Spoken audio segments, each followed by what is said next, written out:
It's hot. You want some hot coffee? No, why are you drinking hot coffee right now? Because I'm an adult. That's what you do. No, it's not. I thought you were going to ask me where to get my dress with pockets. Where'd you get your dress with pockets? Walmart. And you know why it's important that it has pockets? Because I have all of our tips for today's video written down. I'm going to make sure we stick to it. Who doesn't like pockets? Walmart. Not sponsored. Wish I was. Yeah, I'm cool with hanging out with you today, but just try not to be as bossy as you were last week's video. You kind of pushed the bar there a little. Let's take a walk. What are we talking about today? We're talking about tips for like the best, most successful travel day or travel days you'll ever have. Can you guys see okay? It's really bright out here. I think that's a great topic, by the way. It is getting to be the season of camping and everyone is hitting the road. We're getting ready to hit the road in about 6 more days, starting a trip up to Alaska. We constantly need to refresh ourselves on these things of like, what is our go-to for routine so we don't get ourselves stressed out? Because let's be real, we always find ourselves getting into stressful situations without even trying. That's true, and it seems so simple, like you wouldn't really need to think about these things, but once we explain them, you're gonna be like, I didn't know that, or duh. See, this is a great thing about RV life is even if you're getting started with it, this is all gonna be applicable to you. And all the pros out there that have been rocking the RVs for so long, well, guess what? You're probably gonna learn a few things this episode.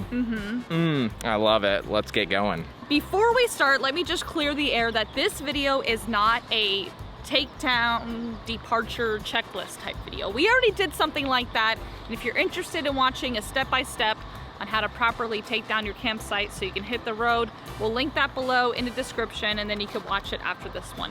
Think of these tips as thanks, Hanks, for a great travel day.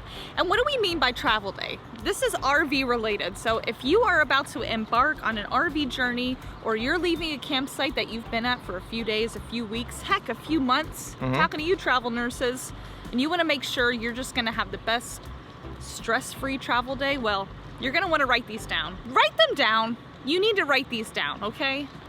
Salty. Pack what you can the night before your trip. Like water hoses. Sometimes you'll pack up the sewer, like you'll dump the tanks the night before. Nice. And you'll have that put away. Camping chairs. We kind of like to clean up the RV, things that we don't feel like doing in the morning, so we have less to do the next day. The more, yeah, exactly. That's what I'm gonna say. The more you take off your plate that evening before, the less you're gonna stress the next day. I think a lot of people also have a nice outdoor setup. We never do, but if you can, put those chairs, put the grill, put all that stuff away the night before. Speaking of taking stress off the plates, I do want to mention it helps to plan for shorter distances when driving. I know that we always talk about RV time, but I can't stress it enough how important it is to not overload your plate. So when you get ready to depart for the day and you're seeing 6 hours of drive time, remember, you're gonna have to tack on a couple extra hours. Yeah, I think it's like for every 3 or 4 hours, you wanna add an additional hour. Take your time and plan for maybe shorter driving days to get to your destination. Oh, I got a good one for you. Fuel up your tow vehicle the night before, if applicable. So if you're towing a travel trailer or fifth wheel, go to the fuel station while you're unhooked, fuel up, and then you don't have to worry about it the next day. When you're in the middle of a travel day and you're trying to find places last minute to stop up and fuel, the last thing you want to find yourself is in a pickle trying to figure out somewhere that's going to accommodate the length of your RV and truck at the same time. So just take that stress off, get it done the night before. This next one is one we need to like consider more because we forget. Okay. Watch that city traffic. So when you're planning your route for the day and you're planning what time to leave, don't hit the city during rush hour traffic. So anywhere between 8 a.m. to 10 a.m. and then your rush hour in the evening. Sometimes that means you could leave a little bit later because you can plan to drive through the Chicago area after 10 versus hustling to leave early and hitting it right during morning rush hour. So just consider that along your route. Oh, okay, cool. I guess everything you say is just the way it's supposed to go and you just walk off like, yeah, that's cool. Nay, that's cool. Do you guys like this style when we give you information and we're walking and talking versus standing? Let us know. We love your feedback as always. Remember guys, if you want to support us, the best way to do it is to pause the video right now on your remote if you're watching on the TV and scroll over and just hit that like button. And also hit the subscribe button because it's absolutely free and we bring new videos every Thursday. And by the way, if you chose to say, yes, I like the vlogging outside, just know that I'm the one holding the camera here, so bringing the big guns today. Yeah, but I gotta hold my coffee. You are so done.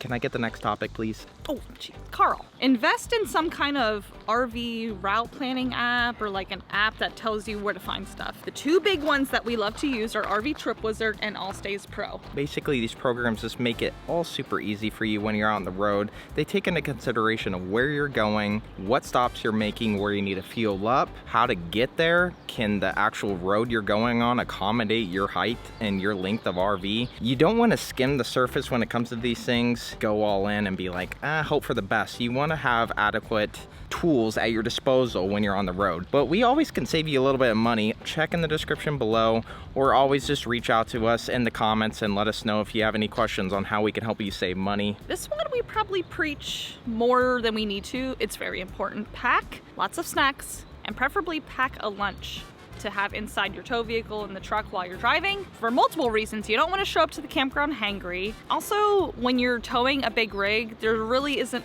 a thing as fast food. What ends up happening is you have to find a truck stop and then you're stuck to whatever restaurant they have. You gotta park out in the Boontillies and have one of you like walk really far to go get the food, walk it back. And it's also not healthy, it's not cheap. So just do yourself a solid, pack a lunch. Heck, you can combine tips. You could pack the lunch the day before and then you don't have to do it that day. Oh my gosh. There you go again, walking off. I was gonna high five you. Leave me hanging. No, that's cool. Thank you, goodness. Wait, whose truck is this? I hope they don't mind me putting the coffee cup on it.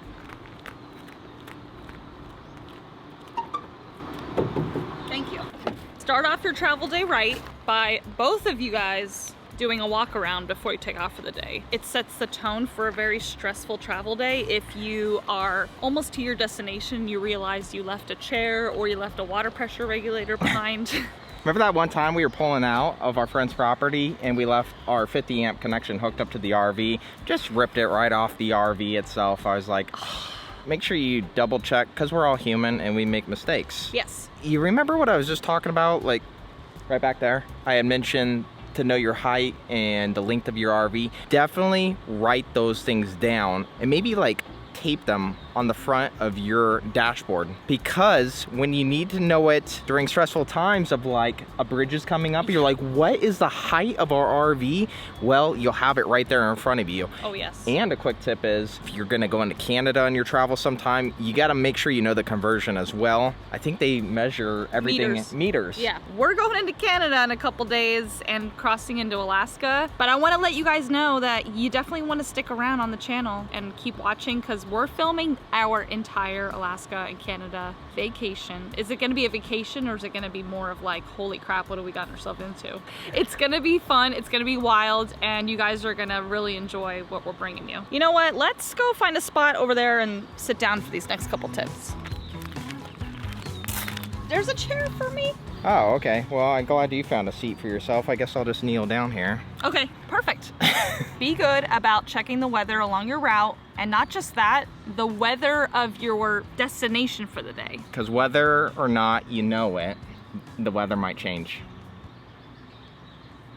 There's many different weather patterns, and if you think it's going to be the same from the place you left to the place where you're going, you're wrong, even in the same state. A lot of those RV parks out in the Midwest have storm shelters for you to utilize if you were to run into situations like that. When we stayed in that Weatherford, Oklahoma, they had a storm shelter there, which was really cool, and it made us feel a little more at ease with the whole situation. So just keep that in mind. Yeah, just keep that in mind. This next one has to do with shedding a little bit of weight before you go. What do you think it is? Oh.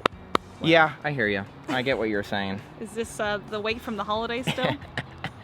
Maybe. A great way to do this while you're out on the road is taking full advantage of the RV parks or places like truck stops that have dump stations. Dump station it up, baby. Dump your tanks, refresh the black tank, get rid of all that excess dirty water, and then you're going to be saving yourself so much wear and tear on your RV, let alone also you're going to be gaining miles per gallon as you go. That's true, because our gray tanks can hold, each of them can hold 52 gallons of water. Let me do the math to see how much weight that is. That's like over 430 pounds of extra weight. Another thing to keep in mind is when you're traveling, if you have all that extra weight behind you, it's going to be harder to stop. I'm just throwing it out there.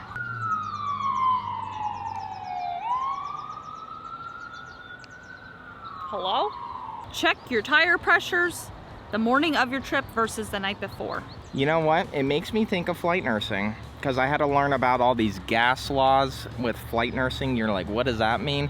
I think it was called like Gay-Lussac's law or something like that. Depending on the ambient temperature, it affects and fluctuates the inside pressure of the tire itself.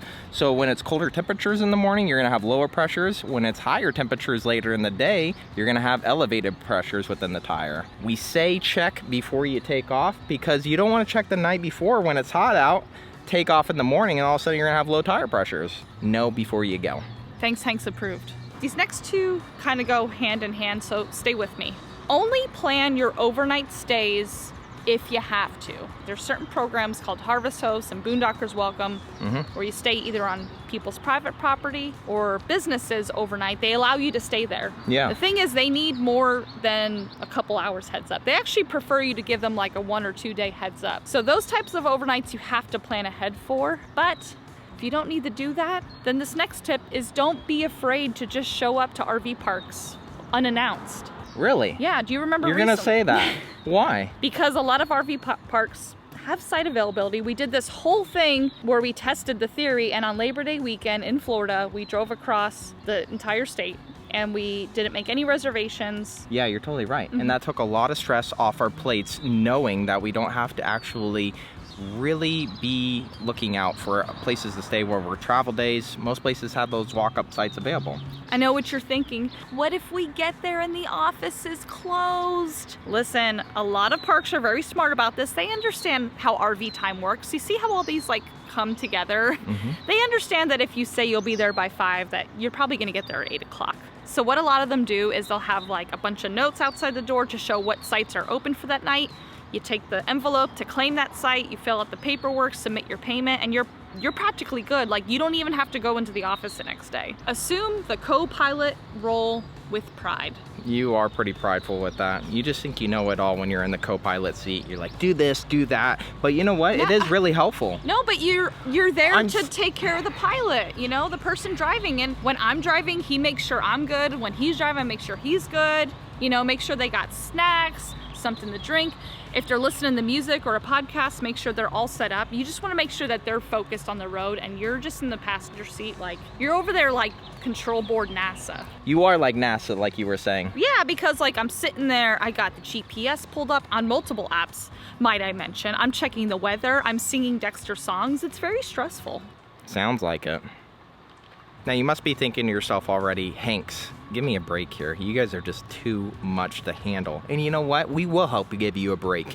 When you're out on the road, make sure you're taking frequent breaks along the way. Utilize places like rest stops, big box stores.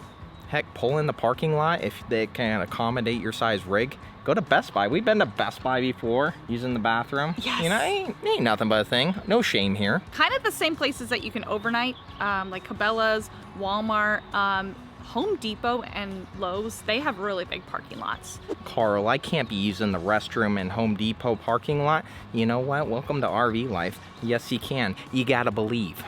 Let's get out of the sun. Okay, that's better. Ooh. Before we move on, I also want to say that city parks are a great place to take a break too. And while you're doing that, check Google satellite maps to make sure that you can fit. So you're not like hitting any trees in or out. What are you trying to say, Nene? Oh, that's right. You sideswiped a tree. That's okay. We didn't document it. And if you're asking yourself, why didn't you document it, Hanks? You document everything. We actually don't. We don't have the camera out all the time. But what I really would like to have out all the time is your love and support of hanging out with us. So come on out and let's do this thing together called the RV life. This next one, I came up with the saying and I'm so proud of it. I can't wait to hear this one. A quiet pet means you're set. What is that supposed to mean? What do you mean, what is that supposed to mean? Are you talking about me? Like I'm quiet, like a quiet hubby? Well, do your like travel schedule, like accommodate your travel schedule to them. Oh, yeah, that's a good one. For example, Dexter does better in the mornings.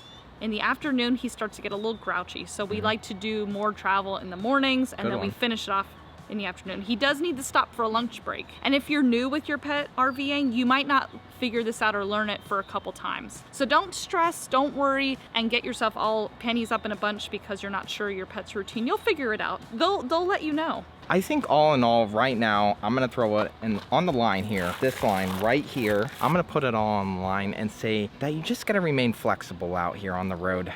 If you can't remain flexible, well, I don't know, maybe RV life just isn't for you. Then what's this life all about, man? I'm not gonna harp on that one too much, but boy, is RV life full of surprises. Well, let me give you an example of being flexible. If you're a person that is so stuck to a rigid schedule and you're like, I planned out our breaks, not just our nightly stays, but I planned out when we're gonna pull over, it's okay to like deviate from those plans and just keep going. Like there's times when I'm like, well, there's a rest stop in about 90 miles, so we'll pull over there to stretch our legs, use the restroom.